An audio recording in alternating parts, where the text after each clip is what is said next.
Good morning, good afternoon, or good evening, wherever you happen to be. I'm John Kapora, managing editor at magic.tcgplayer.com, and this is our bi-weekly countdown of the top-selling cards of the past few days.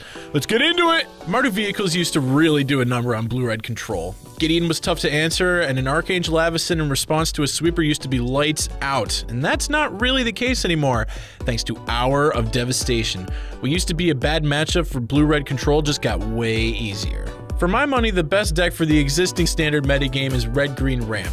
It goes over the top of all of Standard's mid-range nonsense with ginormous creatures and Ulamogs, and it does all that with the help of Hour of Promise. With Hour of Promise, you can either get double Shrine of the Forsaken Gods to power out a turn 6 Ulamog, or a couple deserts to create some blockers and keep yourself alive long enough to set up shop.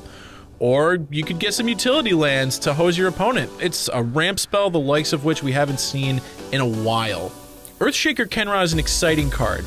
I'm officially a fan of this cycle of Eternalized rares, and I think they'll eventually all find their way to Standard in some form or fashion. Earthshaker Kenra isn't exactly what an aggressive red deck wants, and I'm picking it as my card to do well at the Pro Tour. Crested Sunmare, on the other hand, is not something I'm picking to do well on the Pro Tour, but there's no denying the card is sweet. TMS Wedge and Saffron Olive both had budget Crested Sunmare brews, and those are likely driving sales. Cat decks are all the rage right now, causing Adorned Pouncer to hit the top 10. You're in luck. Pro Tour champion Craig Wesco has cat tribal videos out today, so if you're into decks of the feline persuasion, definitely check that out. Emerge decks have always been a blast to play, but Champion of Wits takes them to the next level. This card is very real and turns Emerge into a tier 1 archetype single-handedly. Champion of Wits and Adorned Pouncer are part of that cycle of Eternalized rares. Get used to seeing them on this list. Every commander deck is going to want to get their hands on a Mirage Mirror. It's kind of like Sculpting Steel, but you get to copy the best thing on the table every turn. How many times have you played a clone type card, copying your opponent's best card, only to have them play something better the next turn? It's the worst! Mirage Mirror takes away the stress of all that, and at only 2 mana to activate it, it's a bargain. Players love the lands of Hour of Devastation, and 4 out of the 5 feature in the top 10 this week, with the planes lagging not too far behind the pack.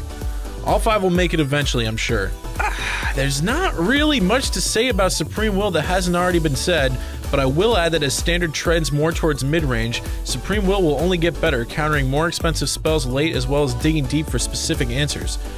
Cards like this are the best, and I'm glad so many of them made their way into Hour of Devastation. Speaking of, our best-selling card for what feels like the billionth week in a row is Abrade. It does a ton against all kinds of decks, it's basically never dead.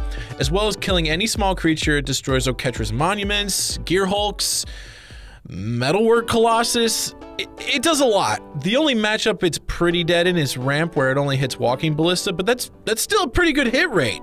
Abrade is great. And that's it for this week. Let me know how I did in the comments. I read all of them all the time, and you know what? You should have a good weekend. If you're playing in any events, I wish you luck. Bye!